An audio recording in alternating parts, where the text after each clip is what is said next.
Hi guys, welcome to this video tutorial for tutorial 3 collisions. So we're continuing on with our breakout game. In this tutorial we are going to add some more movement to our object ball.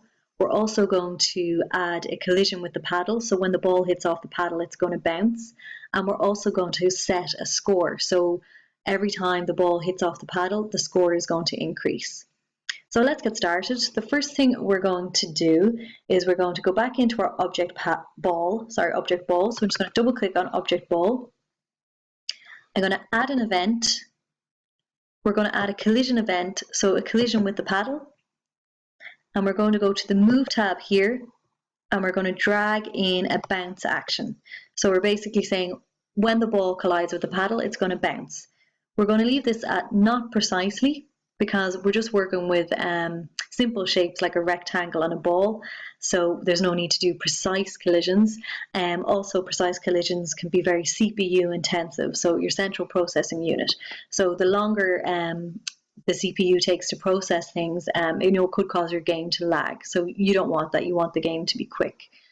So we're going to tick, instead of solid objects, we're going to say all objects. So we want the ball to bounce off everything. And we're going to say OK. Now we're just going to say OK again, and we're going to run the game to test.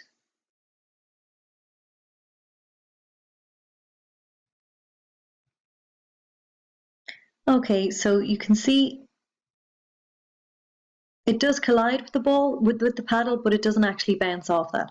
So the reason is we can't use the bounce action with the previous step event where we had x is equal to x plus 2. So we can't use the two of them together. So there is an easy way to fix this. So I'm just going to X out of here. I'm going to go back into my object ball.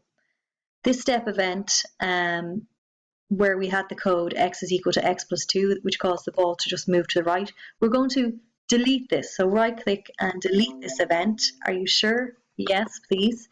And we're going to add an event, create. So we're going to drag in from the move tab a move free action. So this will allow the ball to move everywhere, not just move there on the x-axis.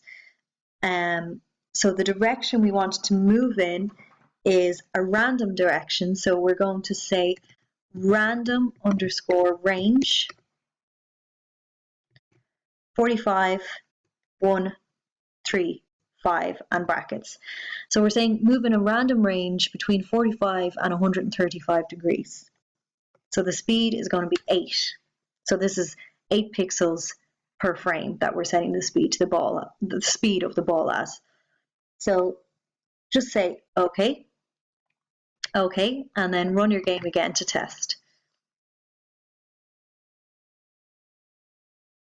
OK, so there we go. It bounces off the paddles now and it goes around the room. OK, perfect.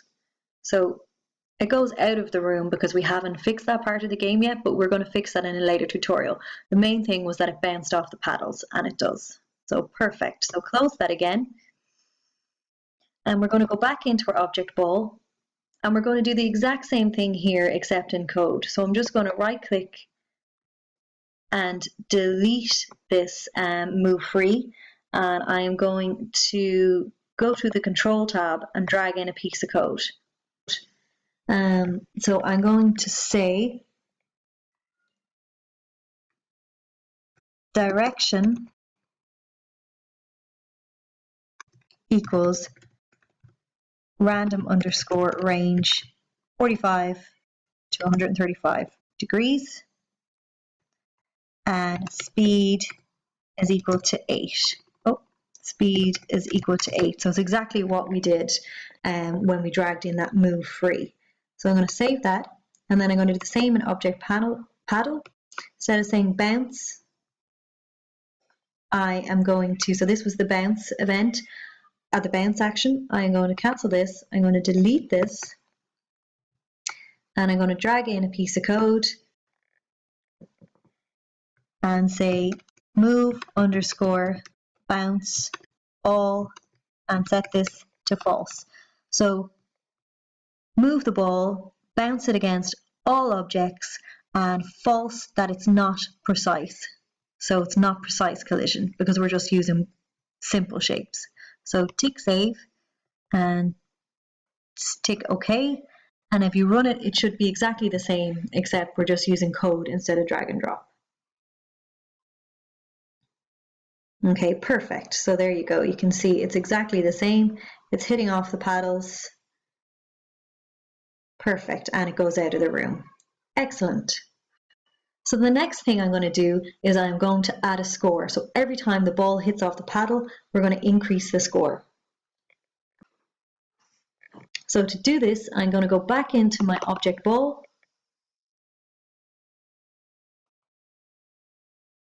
I'm going to click on my object paddle. And I am going to go execute a piece of code. And then I am going to say score plus equals 10. Okay, so I'm saying every time the ball hits off the paddle, increase the score by 10. So this piece of code is exactly the same as saying score is equal to score plus 10. So just to shorten it, you can say score plus equals 10. So it's the same thing in the drag and drop. If you were to say, for example, if I go to score, drag in this, new score 10, and then tick in relative. It's exactly the same, but I'm not going to do that. I'm going to cancel that, and I'm just going to delete this and then say OK. So at the moment, yeah, when the ball hits off the paddle, the score will increase by 10, but we can't actually see the score. So it's working in the background, but what we need to do is we need to add the score to our game. So to do this, we need to draw the score on our game. So to do this, we're going to go into our object paddle. We're going to add an event. We're going to add a draw event. Draw GUI. So GUI stands for Graphical User Interface. I'm going to tick this, and we're going to go to our score tab here. And the third one here is a draw score. So we're going to drag that in. The X and Y represents the positioning on the screen. So we're going to say 240 on the X-axis. So it's going to be 240 pixels on our X-axis, and we're going to leave it on the Y-axis at 0. So it's going to be at the very top of the screen. And the caption, we're going to use a score, but you can edit this if you like. I'm going to say OK, OK, and then I'm going to run the game.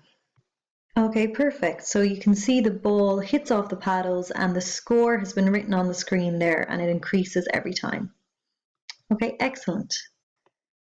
Okay, so that concludes this tutorial. In the next tutorial, we're going to look at adding some restrictions to the player movement so that the paddles don't go off the screen. And also in later tutorials, we'll look at fixing some of those collision issues that you may be having. Also, we're going to add some blocks for the ball to destroy. So thanks very much for watching. Bye.